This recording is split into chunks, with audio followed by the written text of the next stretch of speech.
Welcome, everybody, to the very first episode of The Mental Gym.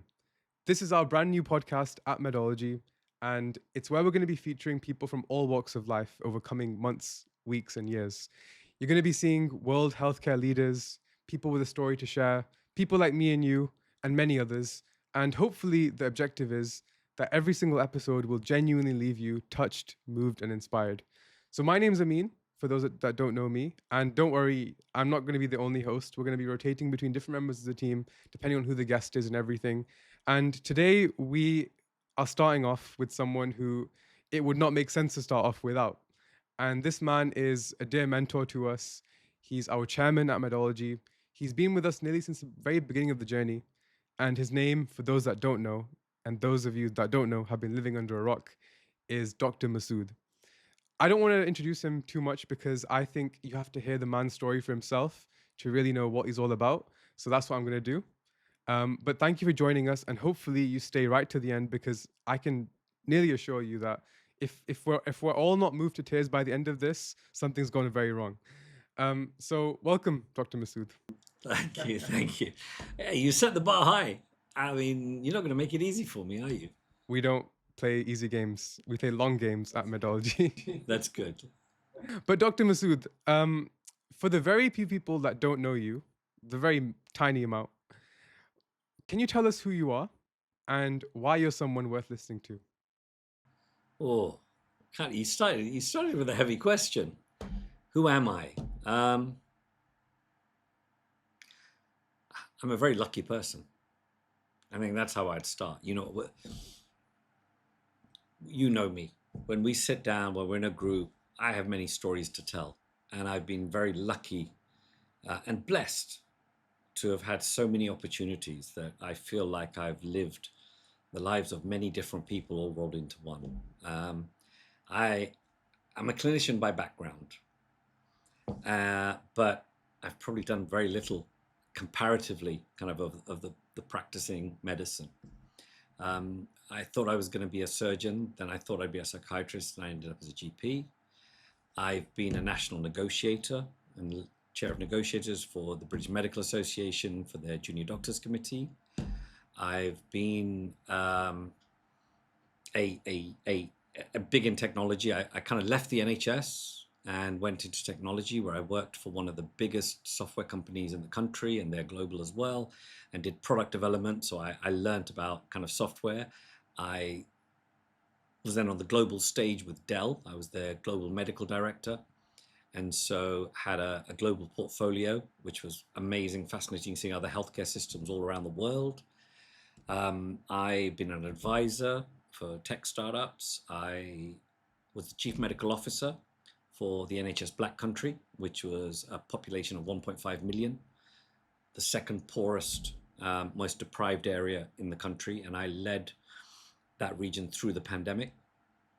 I then moved to Shropshire. I was the chief digital officer. I wrote their digital strategy, and when I say I wrote, not me, exclusively, I had a lot of help, but I led on the writing of their digital strategy. I then kind of developed more of a portfolio career. So I'm currently a non-executive director at a mental health trust. I'm a non-executive director for South West London Integrated Care System. I'm a trustee at Great Ormond Street Hospital Charity. I taught at UCL. So I kind of, when UCL, they opened up a global business school. So it was the first global business school for health in the world, dedicated to healthcare. And I was very lucky to be invited to kind of lead on one of the modules on in the master's program. So I was a visiting lecturer there. I've probably forgotten a few bits because I've done so many different things. And currently, with that, I'm also working on a number of projects in the Middle East, working with some very interesting people. That's a story for another day. But when you ask who I am, it's easy to start off with the professional side. I think the bit that actually means more to me is the personal side and what I do. So I am a father, a son, a brother, and a husband. I've been very lucky. I got the most wonderful wife, and she's shared this journey with me in the ups and the downs, and stuck with me and kind of shaped me to a large degree.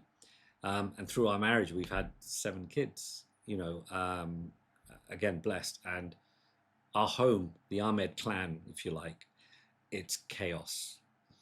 What I learned was that actually being a parent's really difficult.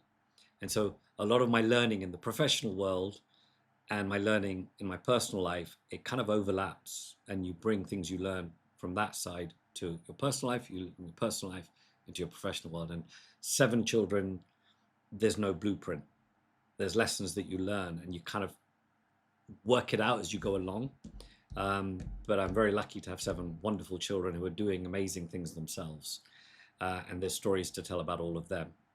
And then hopefully I'm a good brother. And when I say brother, I use it in a broader sense, and that I'm very lucky to have a tight circle of friends who actually are more like family. And recently my eldest son got married, and actually they're my family. And then I try and be a good son. Yeah, who am I? It's a question I often ask myself. And there's a lot to it. So there's a lot there to unpack, and maybe we'll kind of delve a bit deeper. We absolutely will. And I think you've been quite humble there by not telling us the exact titles you held and the different roles and the level and scale at which you operated as well, which the audience will definitely have seen and heard. I was going to say, actually, the most special title, if you like, I have is when you invited me and asked me to be chair of Medology. And I'm sure we'll talk a bit about that. But that was one of the things that I was very humbled by, because you guys, what you do and the impact you've had to be part of that journey and to now have an official role is one of my proudest, if you like, titles. I think I position it as that chairman of Medology. Yeah, no, again, you're someone that means a lot to us. And that was, again, maybe that's a story for another podcast as well, in terms of how that all panned out. But yeah, you've had many titles, you've done a lot. Most people like you who've grown up in the UK and come from the background you come from and go into medicine probably get told that, you know what, be a doctor, get through your training, become a consultant, da da da da. Whereas your path went very different. You did not go the conventional route by any means at all. I don't know any other doctor who's done and dipped their toes in as many of the fields as you have. Why do you think you stepped away from the conventional path per se and found a different sort of calling within healthcare? What was the story behind that? I suppose partly I'm not really a conventional person. I've always been curious. For me, it's like, why does this happen? How does this work? My father was an aircraft engineer, and I remember spending years, fixing cars and doing the electrics and, just practical stuff and solving problems, I suppose. And I entered medicine. I always wanted to be a doctor. Partly, I know that was driven by kind of, the parents and being a doctor. And those of you that are from a South Asian background will understand what I mean. But partly it was just that desire that medicine seemed to be the perfect career of science, but also kind of art. There was a beauty to it in terms of the approach, and it just seemed to tick all the boxes. But I think there is this illusion that it's a very kind of well-defined career path. And for many it is. And I get that, and people are happy with that, and that's what they want. I guess for me, it was, I just have this desire to do more. And it's why, while I was a doctor, I kind of got involved with the BMA. And when I entered the BMA and I got onto the, the national group and then the national executive and then the negotiating team, and I was leading negotiations with kind of nationally with NHS employers and representing kind of like, 40, 50,000 junior doctors. It was about kind of scale and impact. And I was almost leveraging my skills to do more. And for me, that felt good.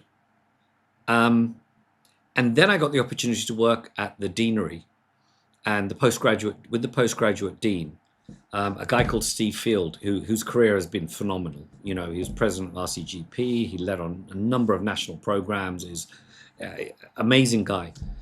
And actually, he was probably one of the first people to sit me down. And while I was doing that role, I was just doing things, but I wasn't thinking long term. It was like short term. Yeah, this is fun. I just say yes to everything. So when I got the opportunity, someone suggested it. I went for the interview. And then while I was in the role, he sat me down and said, "So what do you want to do?" And I'm like, "I don't know." And he goes, "You've been good at what you do." I led on the implementation of kind of working time regulation. So it was this, legal framework for the doctor's hours.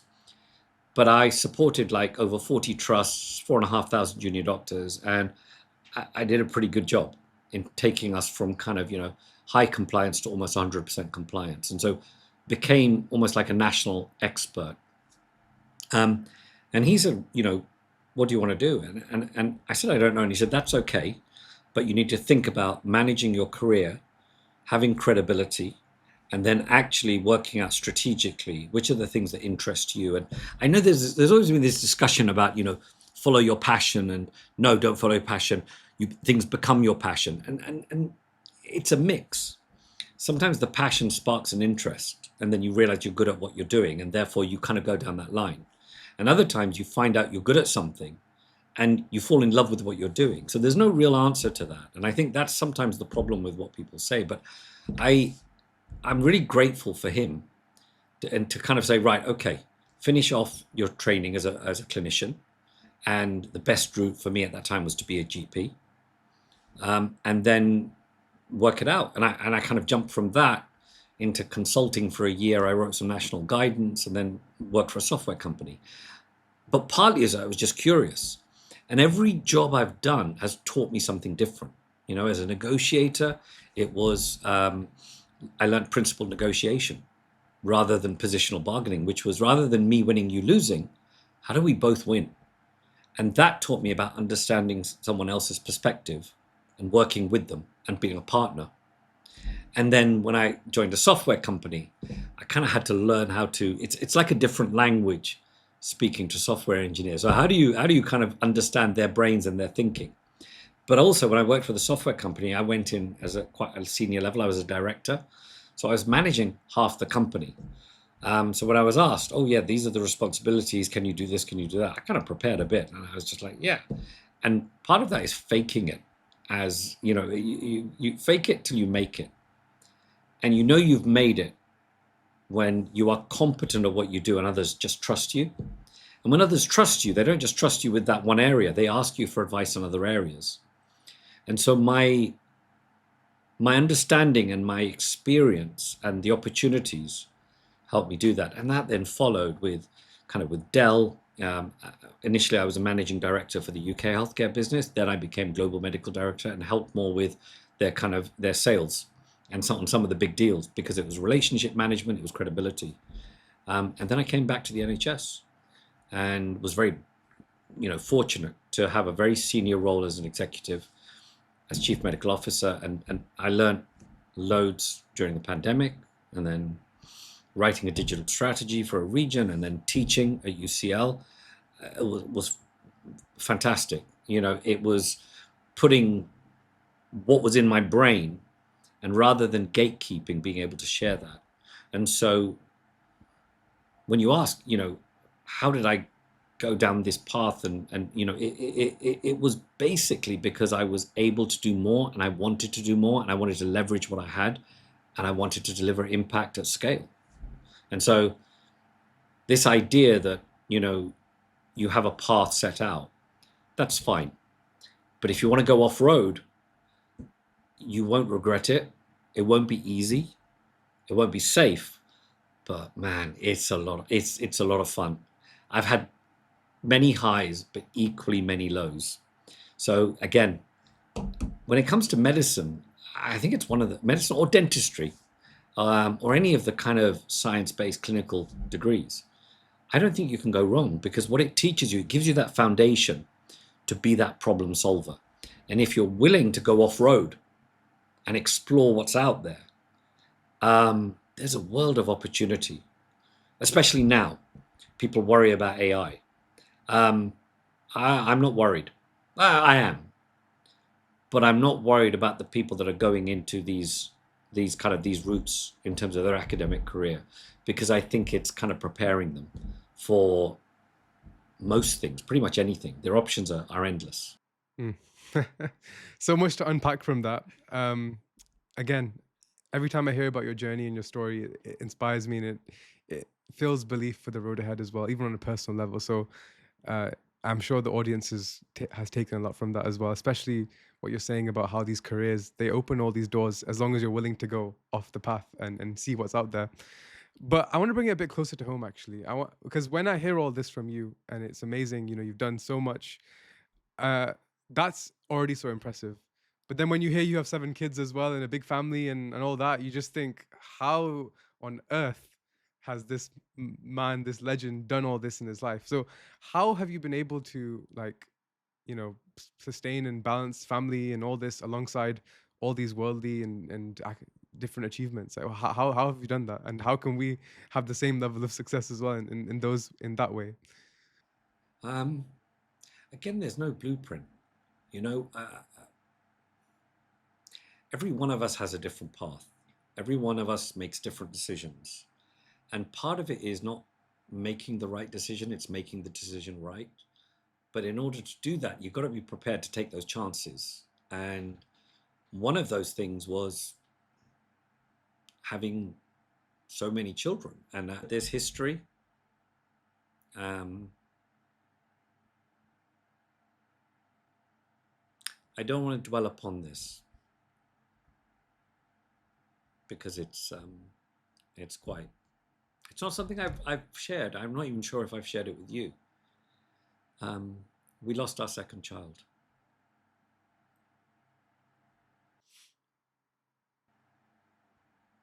And when you go through the life event like that, it changes everything.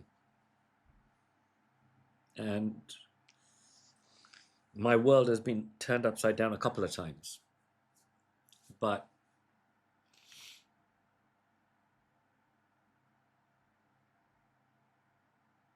to lose a child is,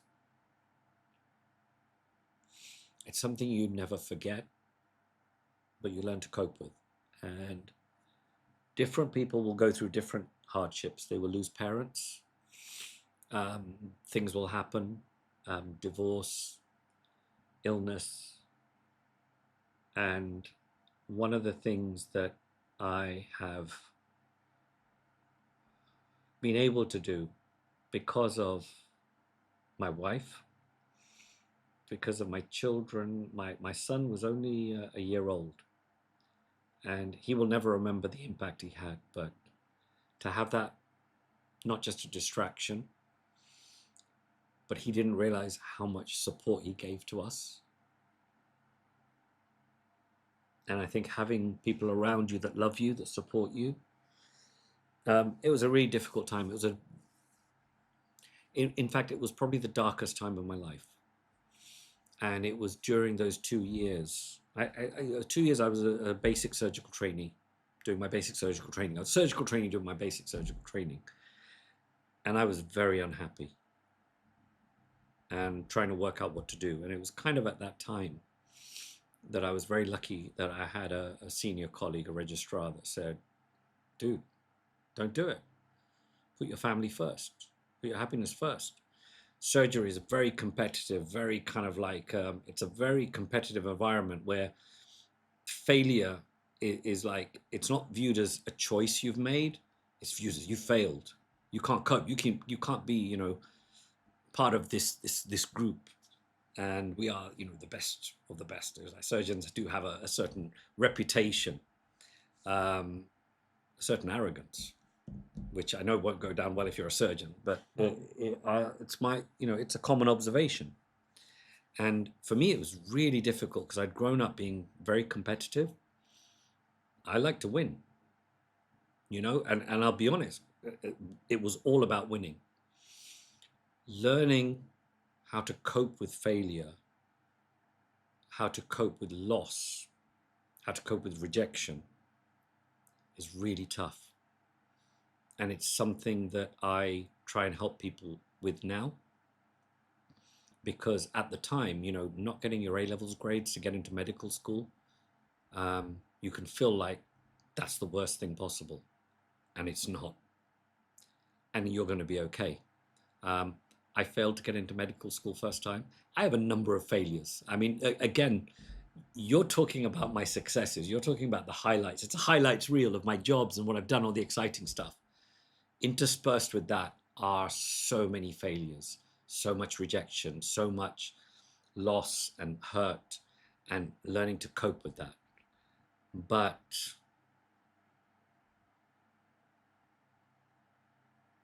it took me years. Actually, probably took me. Actually, I'm not sure I really learned from that. I coped with it. I didn't learn from it until a second major life event. And let's touch upon that later because you know about that. And I got to preserve my emotional energy, if you like. But that first one taught me a lot. I left surgery because I kind of had reconciled, actually, I don't want to be a surgeon. I don't want that life. And that was probably the turning point for me where I started to think, well, what do I want to do? It was at that point that soon after that I kind of started my role with the BMA as regional chair and national executive. And then I also worked with the deanery. So I kind of took myself out of that world while I was trying to work it out. So it came at the right time as well. But when you asked me, actually, I forget what was the original question. What was it that you asked me? I asked you, how have you done all this alongside raising a successful family? How? Because I've got really lovely kids, and we've focused not just on studying. We've tried to grow them as people. We've not done a bad job, I think. Not all of them passed their 11 plus and got into grammar school. They're all different abilities. So we learn to cope with and how we would react and adjust and adapt to be good parents for different scenarios, because each child is very individual. And I think that's what it's like with life, is that everything's changing in front of you. What challenges you face are not the same the person next to you faces. And so that's how I've coped and learnt. And that's why I've done so many different things, because I love learning. I have that growth mindset. I'm still learning. I'm not the finished article. But part of the reason I kind of do what I do with Medology is I see all these young people with huge, huge potential and a huge appetite to learn and improve themselves.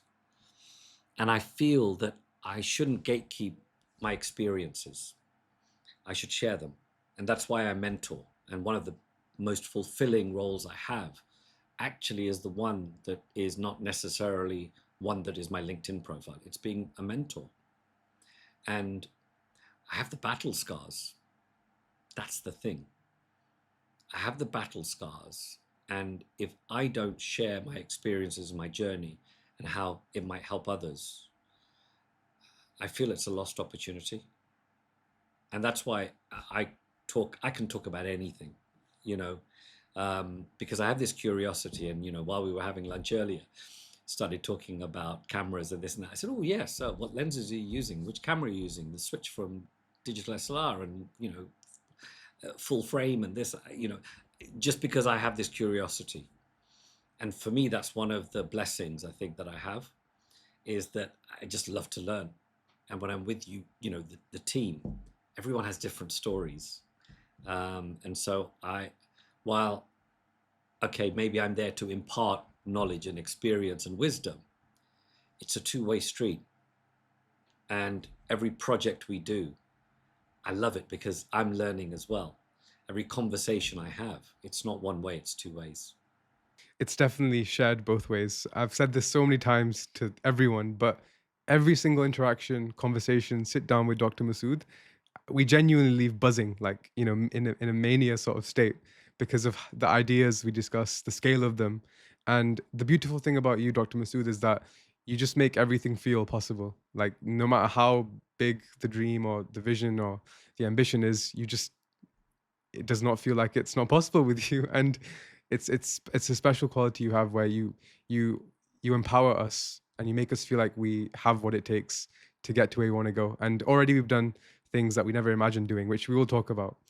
But actually, you've sort of been dangling a carrot up until now, which is Medology, and we purposely haven't touched upon that too much just yet because I wanted everyone to, and I wanted myself to revise your incredible journey and learn just everything aside from Medology, what makes up Dr. Masood. And there's so much to it, and even what you've told us, there's, you know, I'm sure we could have episode after episode about all these little different experiences that have shaped you and been so monumental in your life. But I think we'll probably have to save them for another point at this time. I think we should bring it back to Medology now, now that we've opened the topic a bit. And now this is going to require you and all of us to sort of go back in time a little bit and just, you know, resketch what's gone on because a lot has gone on. Um, how did it all start with you and Medology? I have my version of events. You have it as well. So let's revise and let's see what we remember because it's been such a long time. But yeah, from your perspective, when did it all start? You say a long time, but actually, I'm a lot older. So for me, the transformation has been phenomenal. For you, I guess you're a lot younger. So for you, 5 years is comparatively a long time. Um, I remember, so at the time, I was chief medical officer of the Black Country. It is genuinely the busiest job I'd ever done. I was, from 7 in the morning till 7 at night. I was literally chained to my laptop because we were all working in isolation online. Meetings back to back, catching up with emails, making decisions, and so on.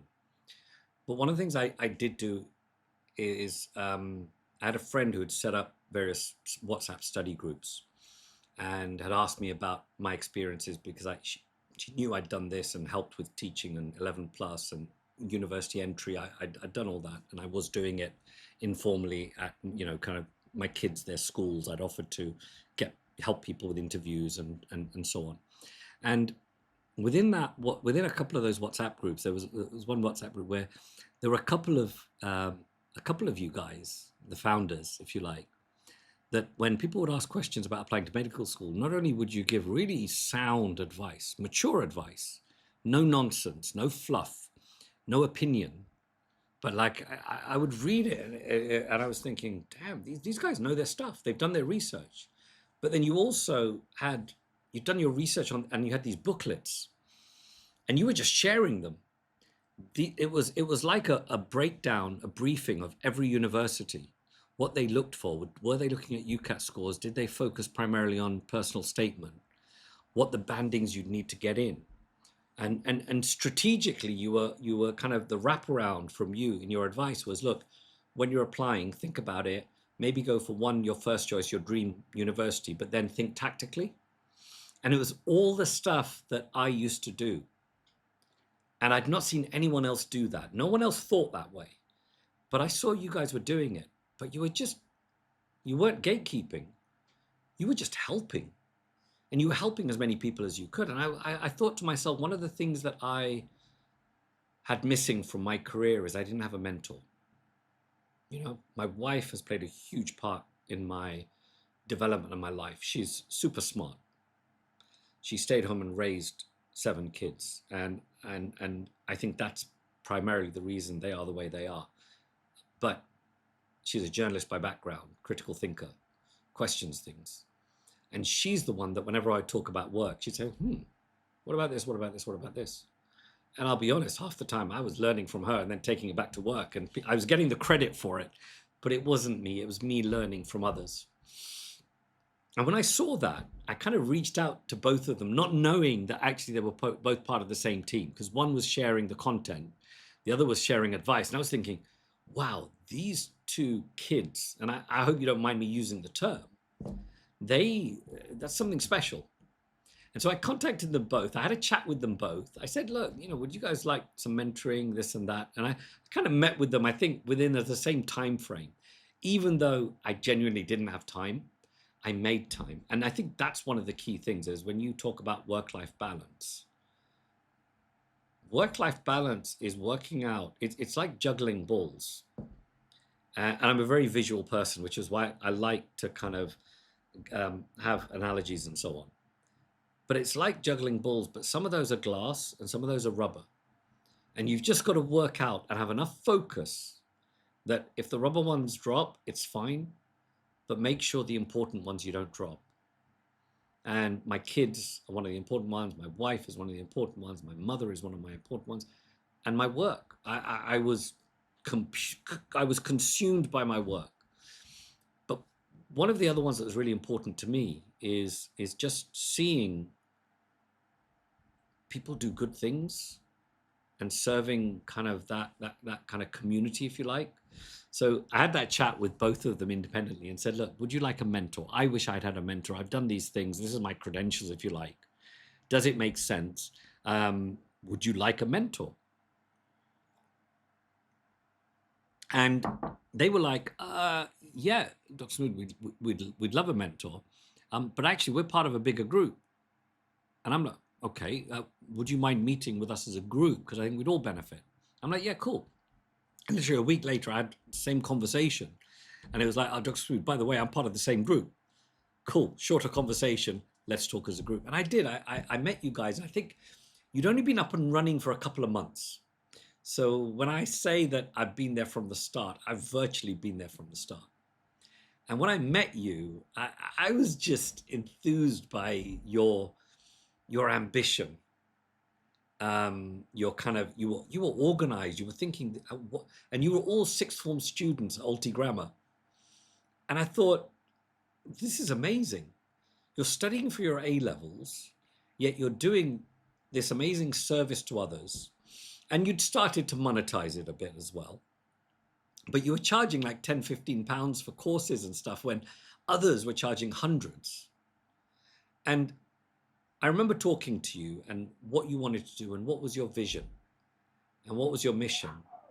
And your vision was like basically to kind of help as many people as you could, but to make it affordable and accessible and make sure that actually you did it well. You've always been kind of, very focused on that side of things. And so for me, I made the offer that would you like me to be a mentor? And you took it up and kind of it just went from there. And we would talk on a regular basis. We'd make the time. I would cancel upon you often because things would come up. And you guys were, Dr. Smood, that's fine. Just let us know when you're free and at short notice. And you were studying as well. And you made time and we got together. We kind of shaped. I'd like to think I was able to help you shaping and working out, what was our North Star and how would, the little things that we do to kind of shape what we would do next. Definitely.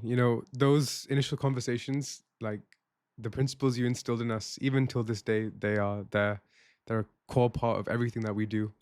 And I think at the time, there were some things you told us that we didn't appreciate ourselves. You dropped a lot of experience on us and a lot of wisdom. But I think at that age, we hadn't made some mistakes for ourselves and gone through enough things ourselves to realize how valuable it was. So my point is that actually some things you told us in the beginning became even more true a few years later. And it was, yeah, honestly, like it was a full crash course in just life, business, medicine, dentistry, admissions, and so much more. And that's partly it, is that I kind of every meeting we would have online, I do this huge brain dump. And I know it was a bit overwhelming, but for me, it was like every time we'd speak, things would come up and we'd go off at a tangent. I have ADHD. I was only diagnosed this year, but I kind of knew it. I just never got around to a diagnosis. But when my daughter got diagnosed and my son got diagnosed, they were like, Dad, you've got ADHD. And I'm like, And I never really thought about it. I just thought I was a little bit hyper and it was just me. And actually, it made a lot of sense. But it means that when we have our conversations, I'll go off at tangents. I'll talk about this, I'll talk about that. But also, what it's helped me do is connect the dots. And so sometimes I just see things that other people haven't seen yet.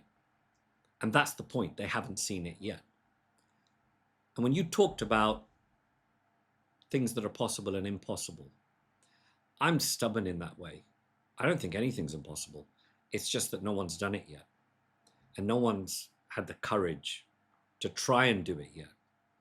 And what I love about you guys and Medology is that you are building this community. And it's not just you guys doing it. You've built these tribes, and you're nearly at 100 people that are within the group that are part of this community that share that vision with you. So now it's not just the four of you. You're more than 20 times bigger, which means you can do more for more people to have more impact. And one thing I forgot to say, when we had our first meeting, I made one stipulation, because one of the things I saw in the groups was that when you used to post their courses that didn't cost much, you did put down at the bottom, anyone who has financial difficulties or is thinking that they can't afford it, let us know. And I really liked that, because you understood that you came from a privileged background and that not everyone else has those opportunities. And sometimes it's not that the right students or the best students get in. The students that get in are often the ones that have the most help. They have privilege. I was one of those. My father worked abroad for many years in order to give me a good education and therefore fulfill my potential. And yet we have many people who never get the chance or get told. I've had a number of students who have been referred to me who've been told they're not good enough. And actually, when they get A grades after their A levels, they're then told, oh, okay, but medicine's not for you. And I'm pretty critical of the current education system. I understand they're overwhelmed. But we have so many people with so much potential that if they were nurtured and just given a little bit of support, it changes the course of their lives. And I have those stories as well of people who never imagined they're the first in their family to go into medicine or to go into dentistry. And the fact that we are in a position where we can help, it's that fact that we do help. And one of the stipulations I made with you guys was, I will support you, provided you always maintain that opportunity for widening access and you help those that perhaps can't afford it. And so that's one of the things I kind of said, yeah, so long as you do that, I'm in. As soon as you stop doing that and it becomes about the money, I'm not interested. And I'm pleased to say, not only have you done that, you've doubled down on it. You've kind of made it very clear. And one of the stories which, for me, really kind of exemplifies what we do is when we had a student who came from a privileged background. Father was a doctor, but died when he was only 8 years old. And so him and his mother, they struggled financially, but his dream was to become a doctor and follow in his father's footsteps. And I know that when he came to us, he kind of said, look, I'd love to, but I can't afford it. And not only did we let him join that course, we made sure he had every course available to him for free. And he did every course. And he got into medical school and he's now going through that. And, his dream, I think, will be fulfilled. And for me, that's what it's all about. And the fact that me and you and the Medology team can do that, and we're in a position to do it, and we do it, that means a lot. So again, that's part of who Medology is and who they've become. And I think it's one of our foundations. that I'm very proud of. Yeah, the journey has been absolutely incredible. 5 years ago, we were talking on Zoom calls. You were fighting a pandemic. We were just in our rooms, just after a day of university, just doing whatever with not much direction. 5 years later, we were in Dubai, driving around, having time of our life, discussing some crazy ideas which we can't share for now, but ideas which people would think we've gone crazy about. But again, they feel possible as well because you just have that way of being, Dr. Masood, where things just feel possible around you. But I think even for you, and you were very kind with the words you said about how you were impressed by us at the beginning and everything else. But I'm sure even for you, because I know this is the same for me and the rest of the co-founders as well, that the 5 years have been beyond our imagination in terms of what we've been able to do, the experiences we've had, and the things we've seen and the opportunities we've had. Um, from your assessment, why do you think that we've been able to do what we've done until now in the last 5 years? And I don't mean this in some way to say, oh, like to just shower praise on us. I just genuinely mean, like, what is your assessment of of the last 5 years? Why do you think we've been able to do things we never would have imagined? What's been our secret sauce, you could say? Yeah. I think this is what sets you apart. You're not just a course provider, you're a community builder. And the fact that you put purpose and people over profit, those were the words I kind of shared with you right at the start. Don't focus on the money will come. Yes, we have to think about our business model and so on, but actually, what is it we do? What defines us? And it's purpose and it's the people. And over the years, in 5 years, you've gone from your founders to 90 people. We're going to hit 100 soon. But not just that, you've helped over 8,500 students get into medical and dental school. But not only that, is you've supported those that haven't. And when they've had rejection, you've sat down, you've given them time, and you've helped them work out what next. And so for me, the secret sauce is that we genuinely care. I mean, look, just in the last week, we've got a parents WhatsApp group and we've got a students WhatsApp group. The parents WhatsApp group, I've had a few parents reach out and just message me directly and say, can we have a chat? I don't want everyone calling me, but when they have, they've had some real struggles. And when I talk about real struggles, I mean really hard times, and they're worried about their kids and what they're going to do. And that's the bit where I think we go above and beyond. It's not like, oh, well, do the interview journey, you'll be fine. It's actually understanding that for each of us, there is context. There is context to our own lives that are impacting what we do. And it's only when you kind of understand someone's journey, someone's ability, someone's capability, but also the context within which they're operating in and the challenges they face, that you can provide some support. So that secret sauce, if you like, is how we've prioritized, how we think, what's the mindset, that lion mindset.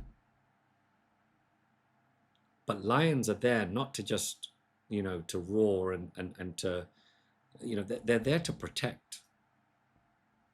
And what we are doing and what you are doing with Medology is building that community.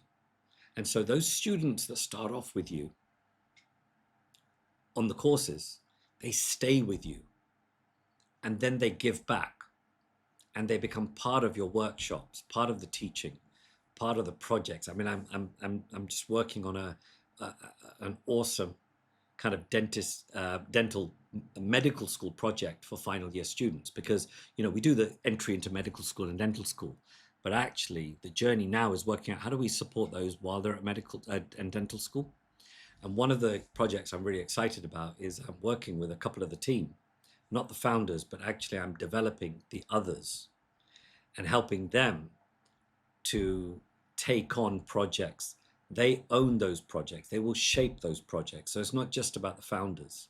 It's about the different tribes and those that belong to those tribes.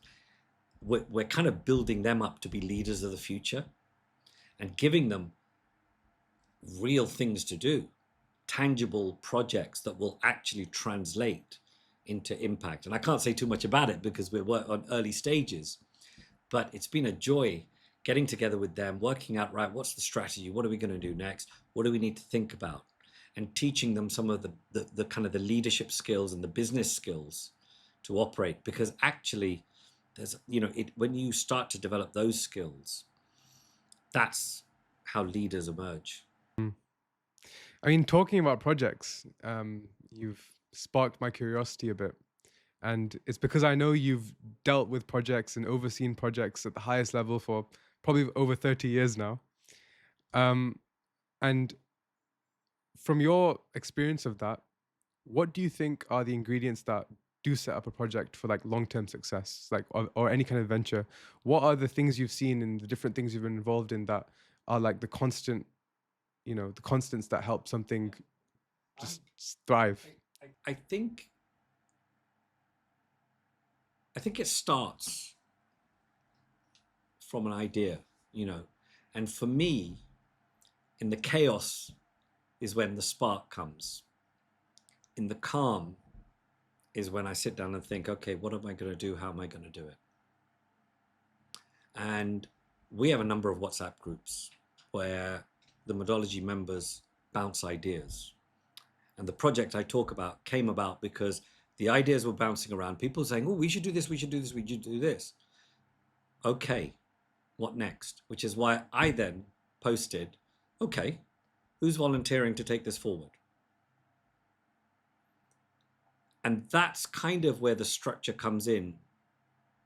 Now, the other key ingredient is when these discussions happen, one of the things I do is, what's stopping us? And if you can't tell me nothing's, my questions are, why hasn't it been done? Is it too difficult? No. If it is too difficult, why is it too difficult? And that's how you start actually taking an idea that's come from that chaos and you create time to sit down and think it through and think, okay, what's the plan? How are we going to do it? And it is those questions. Well, why not? Well, no one else has done it. Why not? Is there something stopping us? No. But it's difficult. Okay, why is it difficult? Can we overcome that? Probably. Maybe not. Okay, we're not going to know till we try. And that's kind of the fun bit, is to kind of get people together and start a project, add some structure, work out what next, but also to think about the risks. Can we mitigate those risks? How do we know we're making progress? How are we going to measure that? What are we hoping? What are the milestones? When are you going to get back to me?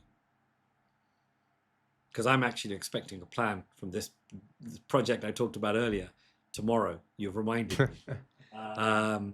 But it's those things. And these are all students that are in so the dental project, it's a third-year student and a fourth-year student. They're busy studying, but they're making time.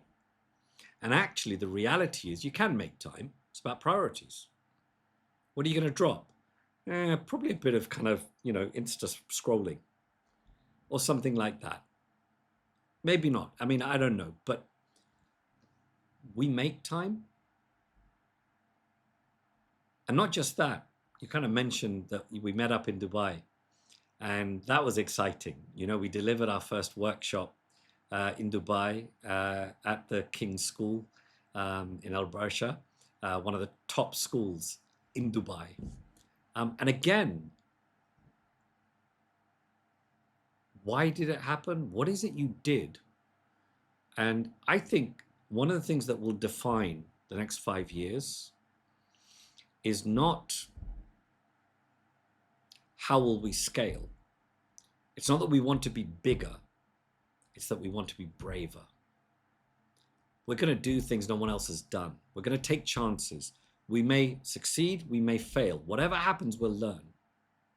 So going to Dubai, taking a risk. And actually, from that risk, other things are coming as well. Because not only did we impress them, they now want to help us, connect us together. So, it's taking that chance, but it's also rethinking what we're doing. Going to Canada, and it's crazy, literally arriving, spending a day in a workshop, flying back. Why? Because you're working as an F1, an FY1, a foundation. It's like, dudes, you guys are like, you're not, nothing's stopping you. Oh, I'm only free for the weekend. Fine, fly out on a Friday night, fly back on a Saturday night. You found a way. We find a way. When you kind of get stuck, you come to me and say, Dr. Masood, what do you think? What can we do? We work on it together. And with my experience, that's what we do. And that's why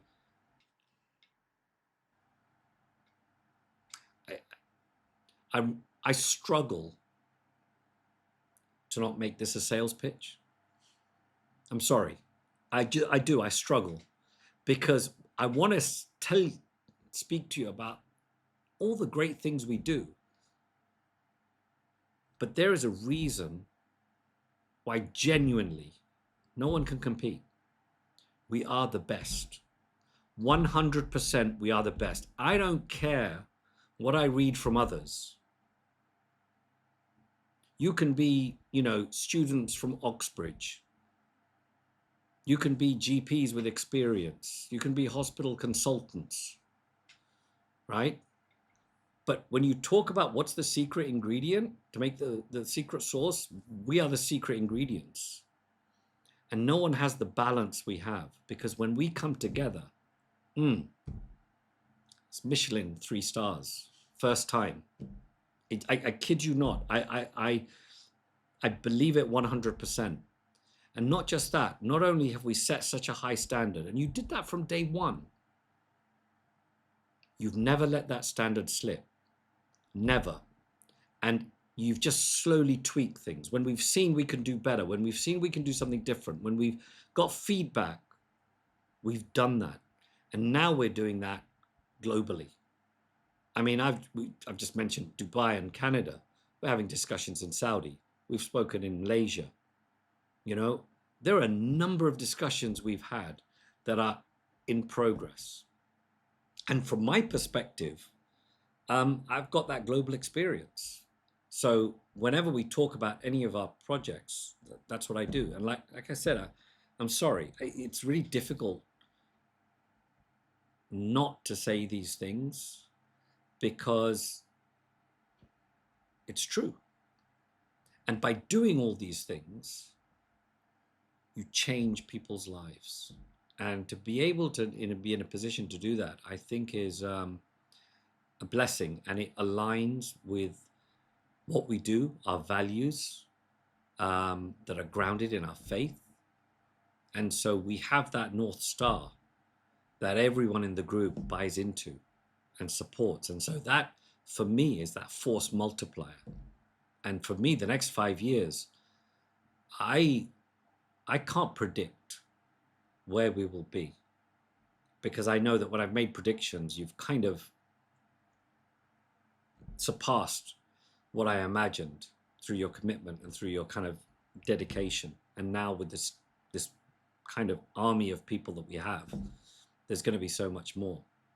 But I tell you what, it's one heck of a ride. And it's like, I was going to say a roller coaster, but the Medology journey is not a roller coaster. I think there is a road, and most people stick to the road. We're going off-road. We've got a 4x4. We can, and that's the thing. We built a 4x4 that can cope with it. That's what Medology is. We're going to go off-road, and we're going to explore and do things and go places that no one else has gone to. And because of that, it's not about being bigger, because I think that will happen naturally, and I don't know what that looks like, but it's about being braver and taking those chances and those opportunities and shaping them. Wow. I'm very touched, but also grateful by what you've just outlined in terms of when you put it the way you have put it, it really is incredible. And it's not anything that I think us co-founders, for example, from our own intrinsic doing, we did, but it's just people like yourself who've given us that push, the encouragement, the guidance at every step of the way. I don't think the people listening in will ever appreciate how much you've done for us as well. The different times you've been driving to important meetings, for example, in London and wherever else. You've joined Zoom calls, you've spoken to the team, you've constantly taken out so much time for us, and it's left such a big impact. And so, you know, I am only saying this because they need to know what you've done and how grateful we are, and the fact that we genuinely, you probably don't realize this either, but we go around everywhere just telling people about you, singing your praises, and just most of all praying for you, which really is what matters most. And you're one of the few people, which I'm a bit ashamed to admit, I should be doing more, but one of the few people that genuinely from the heart, at least I know I remember very frequently, when it comes to praying and stuff. So yeah, you really have left a massive imprint almost on our hearts. So yeah. It goes both ways, genuinely.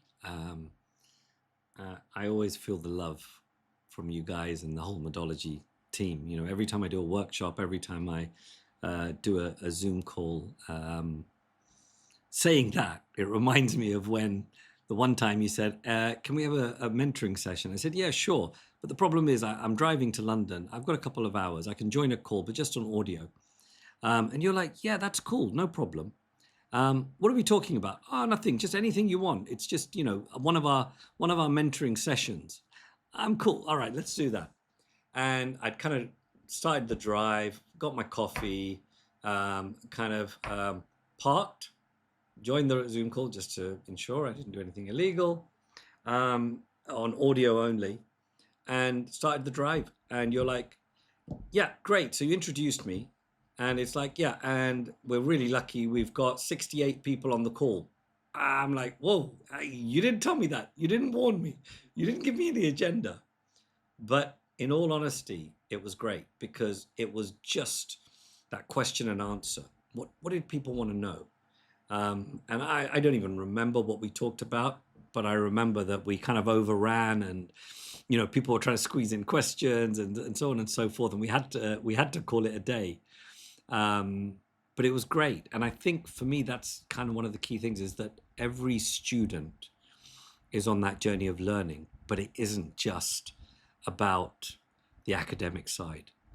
The best doctors, the most well-rounded doctors and dentists, it's developing their kind of critical thinking skills, their communication skills, thinking in a wider context, understanding the challenges from others' perspectives. And often I think when we have our webinars and Q&As and so on, those are often the questions that get asked. They're not about the studying. Our job is to kind of get people into medical and dental school and then to support them develop further and grow as people, as individuals. Do you want to know my biggest regret from this last 5 years when it comes to you? Tell me, I have no idea. My regret is the fact that we didn't add you to the chats until this year, which was such a big blunder. Because ever since you've joined the team chats, you've just been even like the impact you've had has been next level, even more. Like every idea we have, constantly you're helping shape it, refine it. And I know the team as well is getting a huge insight into your thought process, and they're really like getting more of a feel. And there's so much they're passively learning just from the messages you send that it's been amazingly transformational. So that's my biggest regret. It's so kind of you to say. Like I say, I try and find the time. Sometimes I struggle. It's like I left it for a day and I came back and there's 94 messages. I'm thinking, oh my God, please no. But it's like you're watching a soap opera or something. You can't skip an episode. It's just, there's just, it's like I'm missing out. I talked about life events and how you prioritize. And my son was getting married, so we had an event the same day you had your hiking trip to Snowdon. I got to admit, I was so gutted. I had so much FOMO because one, climbing Snowdon is just a great experience, full stop. But I've done kind of others, you know, um, uh, Eden Hills and so on, and actually, there's so much enjoyment when you kind of go on a hike with other people and you talk, and so I really missed out. But yeah, that's so kind of you to say. Maybe that's a signal for you all listening to join us on the next hike that we do, which Dr. Masood will be part of, God willing. Um, but yeah, we've talked about so much, and there's still so much we could talk about. We could do episode after episode, Dr. Masood, but I think uh, your time is precious. We don't want to keep you on too long.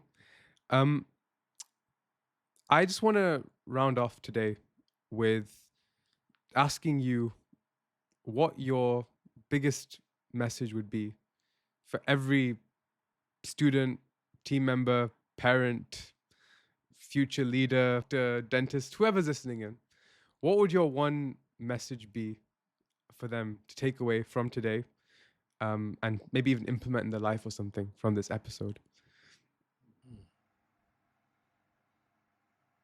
I would probably give you a different answer every time you ask me this question, because it's such a difficult one to answer. Um, I suppose the most pertinent one to talk about now, and I'll leave you with this advice, is that rejection and failure are two different things. Rejection is an opportunity. It's life giving you feedback. Now isn't the right time for you, but not forever. It might be that the time is wrong. It might be actually this isn't your path and you need to consider another path, and that's okay. Failure is giving up. So if you learn to deal with rejection, you'll never fail. But that requires building up resilience and and it's not easy, because actually you build resilience by going through the hard times, but it's the hard times that make you stronger. And my journey has been filled with many difficulties, challenges, hard times, significant life events. And it's only with hindsight that you look back and you realize they were all blessings. They all made me stronger, which is why I've been able to do what I've done. And even the worst thing that happened to you, there is good that will come from it. No matter how bad it is, there is good that will come from it if you allow yourself to treat those moments in your life as opportunities to kind of learn or see what the benefits might be. And that does take me back to what I shared earlier, in that when we lost our child, turned our world upside down, but then we were blessed with 6 more. And I'll be honest, and it's not a trade-off. I think it's just how life panned out. And I would give anything to have my daughter back.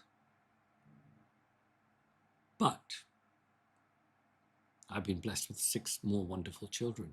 And to have 7 children in the Ahmed clan, to live literally in an environment where it is a circus, it's so much fun. It's the highs, and the highs are amazing, but equally the challenges and the lows. I wouldn't change that for the world. I honestly, I wouldn't. And so learn that when the bad things happen, you can do something about it. And maybe you need people around you to support you, which is why being part of a community is really important. Not the shortest of final words, I'm sorry. But I think with it being a time when many students may not have got the A levels they thought, it's not the end of the world. Trust me, it's not the end of the world. It's just a pause. It's a time to reflect, and reflection is really important. And then it's a time to decide and make a decision. Okay, what am I going to do about it? Where am I going to go? What's best for me? And own those decisions. Your parents are there to help you. They're not there to, I know their intentions are always good, but sometimes you need to own your decisions. And that would be my advice. Okay, like I said, there's no one easy answer. That was very important, though, especially as you said, for this time of the year and recent events. So thank you, Dr. Masood. Again, knowing you so well, I know how much more there is we did not even touch upon today. And I think that's a beautiful thing. I think that leaves a lot more exciting things to hopefully keep having you here as a regular guest. And this studio that we built was built for you. And you should consider it a second home. So we'd love to keep seeing you here. And to those watching as well, thank you so much for tuning in. If you made it this far, then genuinely, like, our respect levels for you are super, super high. And please, leave comments, leave feedback, DM us, because we're trying to make this as good as it can be for you guys ultimately. So if there were certain things you'd like Dr. Masood to talk about in future episodes, please let us know. And if there's any guest recommendations you have, again, let us know. This is your podcast at the end of the day. But hopefully the premise lived up. Hopefully we leave the first episode touched, moved, and inspired, and excited for a lot more, because I'm excited. I think today showed the power and the potential of these conversations, and it's only going to get better and better from where it is now. I think, again, in 5 years' time, we'll look back at this first podcast and be laughing at where were we sat, what were we talking about, what was the studio setup. It's all part of growth and development, but we will be laughing at what we were doing. But that's where everything starts. Everything starts somewhere, and we genuinely hope that this podcast will be on the level of all the big players in the world at some point. But to do that, it's going to need your support, guys. So keep listening, keep tuning in. I think for today, we'll let them go. Take care, guys. Stay happy.